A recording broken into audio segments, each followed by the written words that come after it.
And you're a guest of, and who has brought you to this fine meeting? Jordan.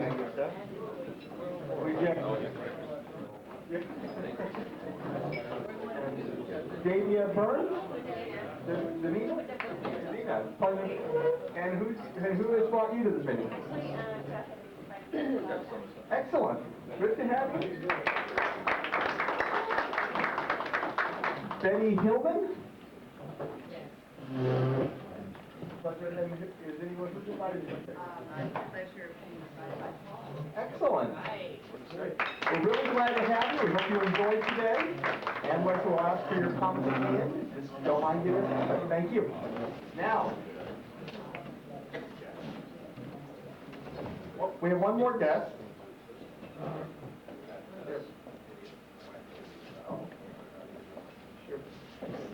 We have Mike Schaefer? Schaefer, okay. And you are the guest of? Excellent. Good to have you. We also have some other special guests here. We have the wife, Judy, and daughter, Jessica, of today's roastee.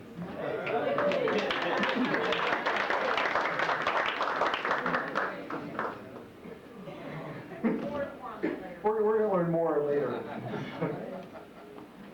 Thank you very much. Our roast master this morning is Carl Ryder, distinguished Toastmaster, who himself has recently been roasted for celebrating 40 years in Toastmasters. He is a past president of our club and a past district governor of District 47. Carl has known Roy since the Korean War when they served as prisoner interrogators. They were able to torture prisoners into confessions by telling jokes, which they have since become infamous in Winter Park Toastmasters. They played football with leather helmets for all the rage, and each has taken the other's humor's workshop to no avail. Please welcome our roast master today, Carl Ryder.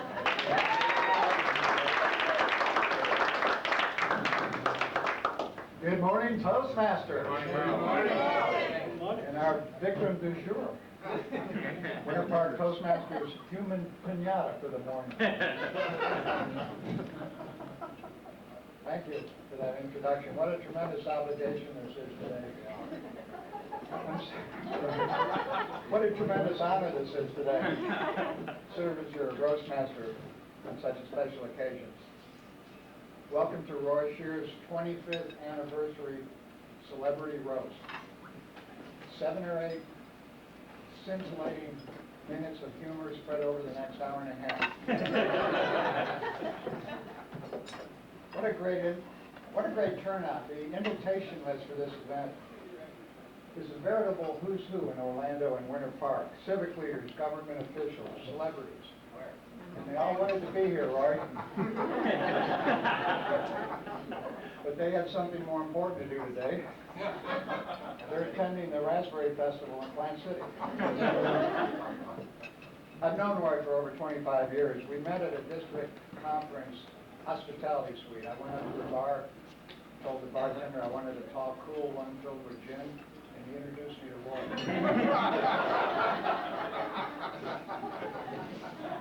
Some of you newer Toastmasters may not realize, but Roy was the inspiration for our mottos. Masters of the spoken word. Only when he thought it up, it was masters of thousands of words. Anybody who's heard his grammarian's report would know that. He is the consummate grammarian. In fact, he was the inventor of one of the famous grammatical rules that you learn in school. I before E, except in Budweiser.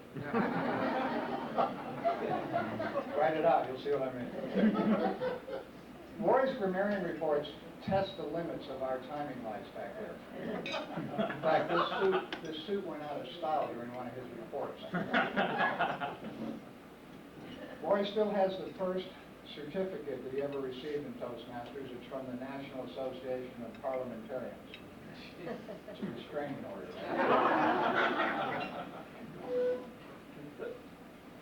Roy says he owes a lot to Toastmasters. In fact, our treasurer says you owe over $100 now. But what a fine lineup of roasters we have this morning. These are mostly angry, bitter people who have had some of their best best jokes stolen over the years by Roy, who will then rewrite them and disguise them, leaving out the punchline. And I should have let that one out. It has been said that Roy knows the secret of how to make people laugh. You've got to hand it to him. He's kept that secret for 25 years. I'm not sure what's in store for us with this team of roasters. It's been said that roasters are like mushrooms. You don't know if you have a bad one until it's too late.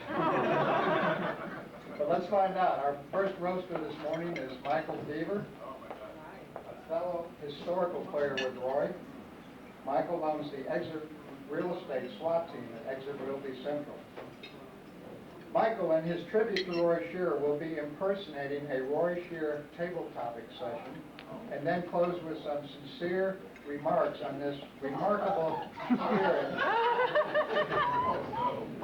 and friend to us all. Let's welcome Michael Deaver playing Roy Shearer.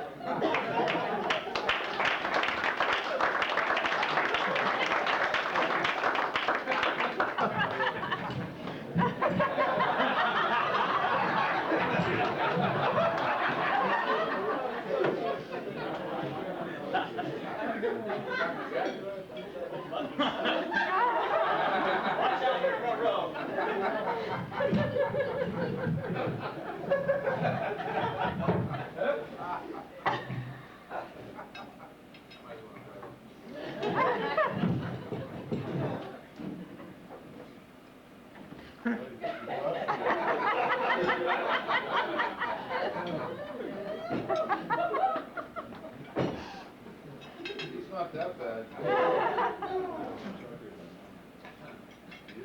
Ladies and gentlemen, fellow Toastmasters, far and wide and tall and skinny.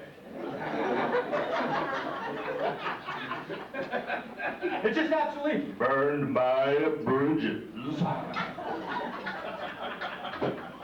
Well, I was not able to give the table topics today due to my own roast. So,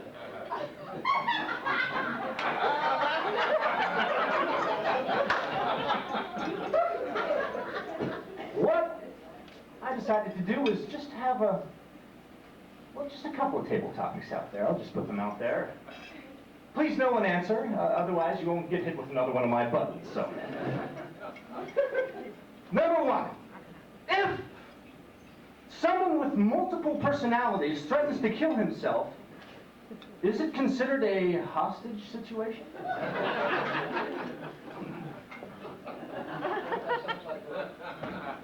Why do they lock gas station bathrooms? Are they afraid someone will clean them? Or perhaps, if the police arrest a mime, do they tell him he has the right to remain silent?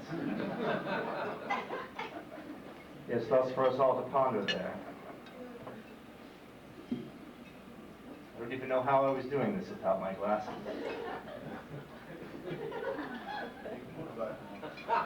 You know, I can't read with these glasses on, thank you, Gordy, but how do they get deer to cross the road at only those yellow road signs?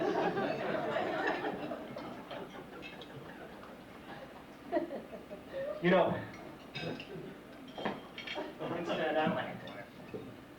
Judy and I were in the tourism business for a while. Well, we worked with a lot of tourism. A lot of tourists.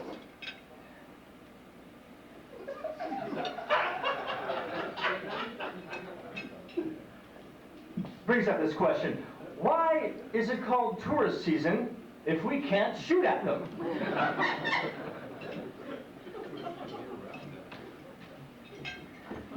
And closing it all out here, we all know that, well, I've tried many businesses and I've succeeded and I've failed more than I've succeeded. So if you try to fail and succeed, which have you done?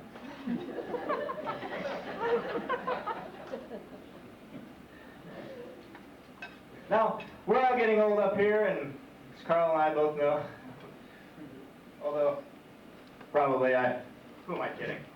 I'm not really this large. Another question for us elderly to ponder here. Why are hemorrhoids called hemorrhoids instead of asteroids?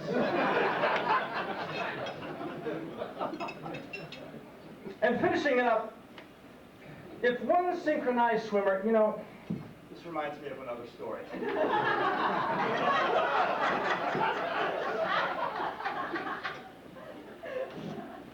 Judy and I were walking down to the pool the other day, and well, you know, I'm taking up swimming, which is why I'm able to shed, say, 60 pounds in one speech.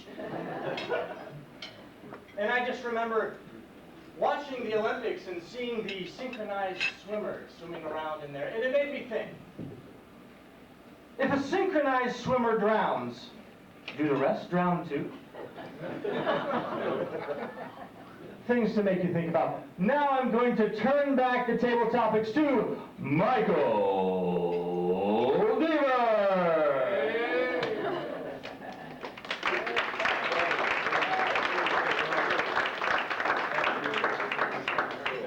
Roy, we love you. As a member of the Historical Players, I had a chance to sit with Roy for many different times, many late nights, many hours, and it's always great to see someone who cares about other people as much as Roy. And coming up to us and always saying, how's real estate doing? How are you doing? How's everything going? They're the first ones to bring food and, well, plenty of drinks to the occasion whenever we're having meals. And it's just an honor to know Roy. He's such a big supporter and friend to us all. We love you, Roy.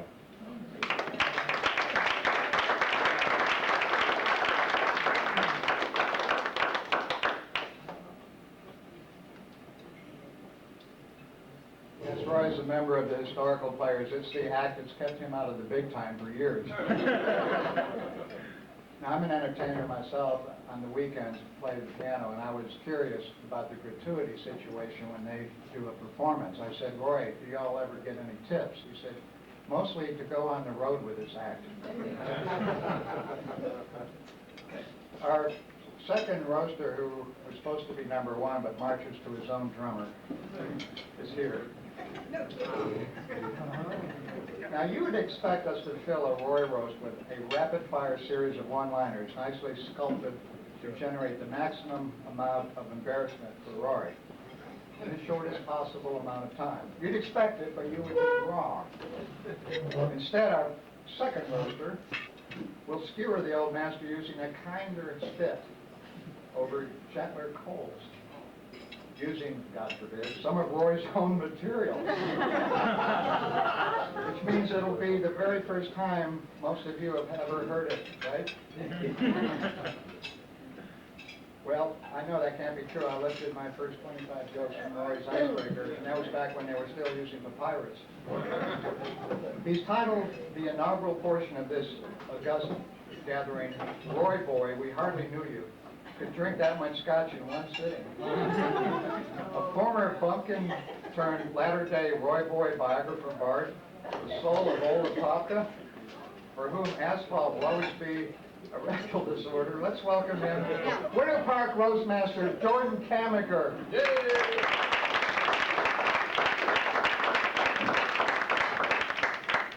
You never give me enough time to finish writing my speech. Well, here's the thing. Roy. For starters, I ask that those of you with heightened sensitivities leave the room. No, and you know that, because a roast about Roy would be incomplete without the really gut-wrenching, foot-in-the-mouth kind of humor that we've come to love Roy for. I want to do the jokes, and I know you're expecting me to do jokes. You want me to say things like, Roy, well, you want me to say things like, no, I can't say it. It's politically incorrect. You know, I have hours and hours of really great original material, but this is a Roy roast. You don't want me to use original stuff.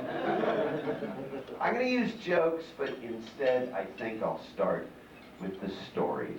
You want the stories, right? And the politically incorrect stuff, this really happened. Roy, in fact, Roy, I'm gonna be there on the 27th. Roy's got a gig to do Kissimmee Rotary Club.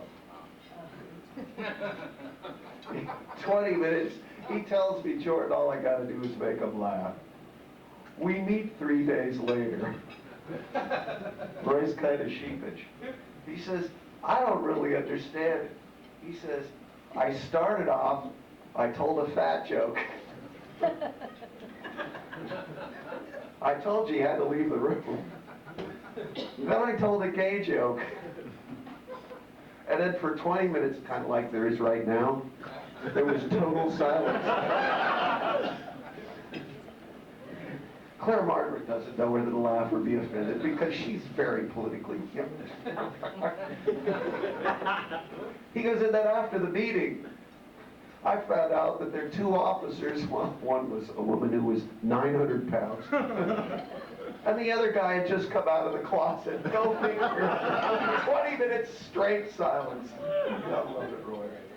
Now, and then of course there was the time that Roy told me a joke where the punchline was something like, and the Jew was trying to get down for $37.50. I had to call him up that night. I called him up. I said, Roy, don't worry about it. He goes, God, I thought you were calling to leave the group.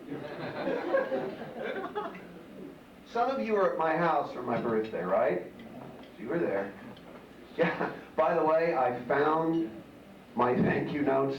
I didn't know where I'd put them. I found them. You should be getting them in the next couple months. In any event, one thing we know about Roy is that he likes his scotch. Well, that's not really true, is it? He likes other people's scotch. And so I went into my liquor cabinet about 4 weeks after the party. Glenfiddich, $300 a bottle.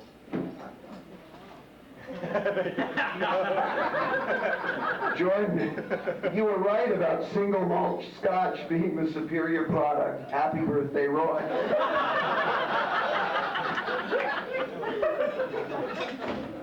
God bless him, though. He did leave me a treat. His favorite gefilte fish. You guys, I see the green light, so I've got, you guys have been a great audience, which I guess makes us even. You see, I've got the nice suit. It was Roy who taught me to dress for recess. It was Roy who taught me that strangers were just friends waiting to happen. It was Roy who taught me. Roy, in fact, with the historical players, was the one who taught me that I, too, could eventually succeed and lead people in silent prayer.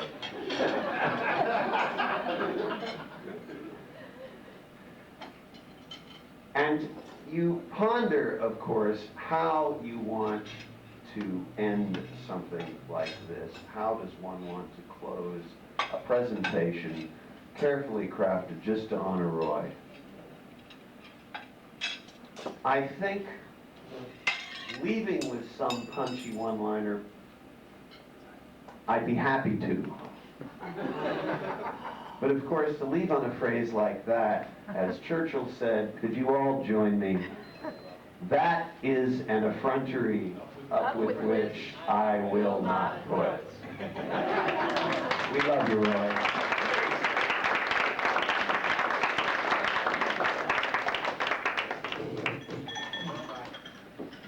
It's nice to see Judy here this morning, because Roy talks about her all the time here at the meetings. He talks about you a lot, the Queen of England, he refers to you. But most of you may not know what turmoil they went through during their courtship. Roy couldn't decide between Judy and some lady named Margaret, so Roy went to Casadega, went to a fortune teller, said, how much is this going to cost me? They said, well, you get the answers to 2 questions for $50. He said, isn't that a little steep? And she said, some people would say so. What's your other question? He said, well, I better get going here. My other question is, who is going to be the lucky girl? Is it going to be Judy or Margaret? Fortune teller looks in the ball, crystal ball, and then she says, Margaret's going to be the lucky girl.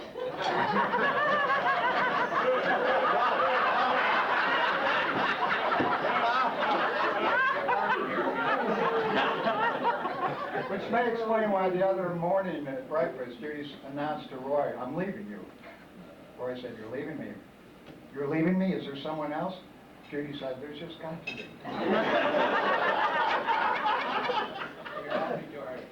Roaster number 3 is Gordy Allen. He's here to reveal Roy's business acumen. Is that an oxymoron?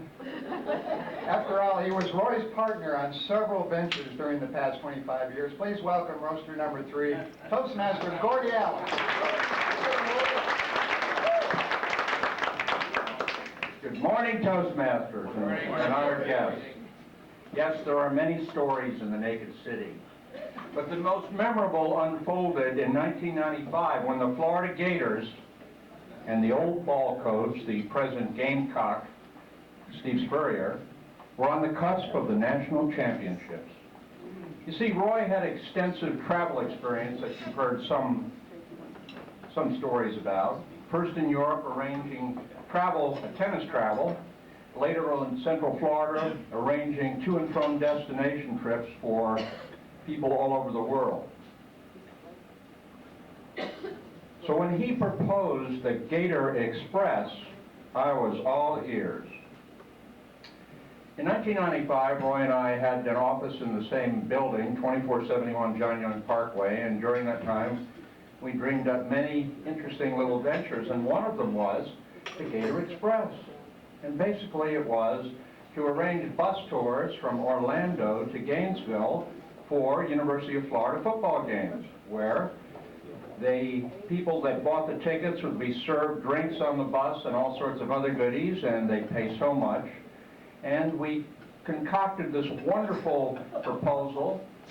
George Brown, whom we knew through another organization, a CPA in town, who was a very avid Gator, invited us to attend the Gator Gore, or what was it, something at the Bahia Shrine facility once a year, where all the local Gators were invited, and the old ball coach showed up with a team, and it was a big, kind of like the Natives Are Restless night, 2,000 mad Gators in a room.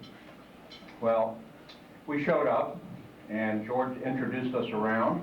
We handed out brochures about our Gator Express opportunity, and lo and behold, there was a great thunder in the room, and the drums started beating, and people are jumping up and down, and then George Brown, who knew that I was a Seminole 1967 graduate of Florida State, said, "There's a no in the room! There's a no in the room!"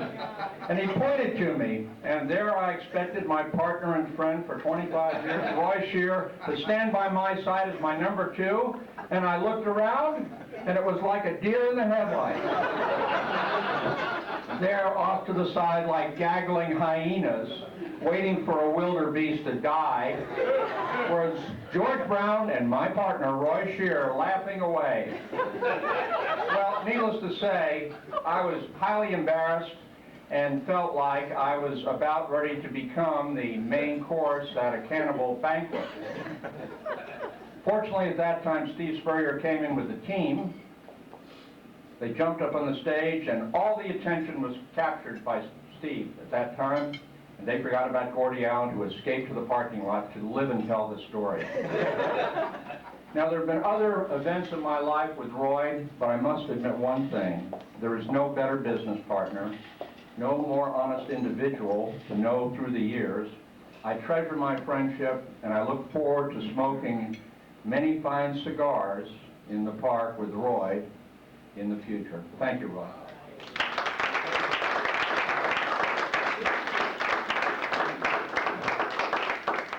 By the way, we have nearly 50 people here this morning. How about that turnout? Yeah. See, Roy, you have friends you haven't even used yet. As Gordy alluded to, Roy is well known for his entrepreneurial acumen. He was voted Entrepreneur of the Future in 1981, and he has won that award every year since. He wrote a new chapter in the wine import business. It was the one that followed chapter 10. And he finally retired several years ago when Rosie O'Grady's folded. Apparently, he was the one blowing up the hot air balloon at night.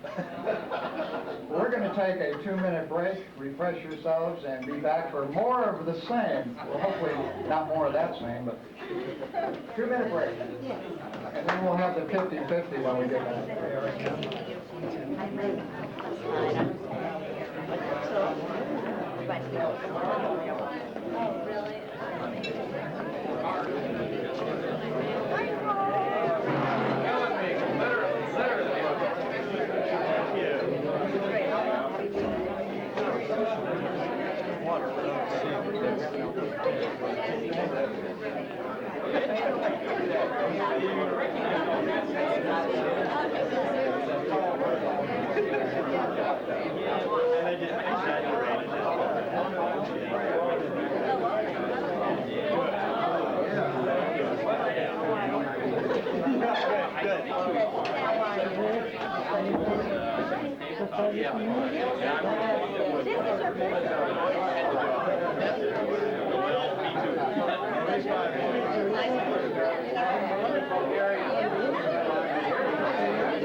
Thank you very much for having such a big We don't usually have acceptance speeches. I mean, it's only $7, come on. Our topic master, Claire Margaret Gruber, has known Roy Scheer for 5 years, but she holds the honor as the first Toastmaster to declare Roy endearing. Please welcome our topic master, Claire Margaret Gruber.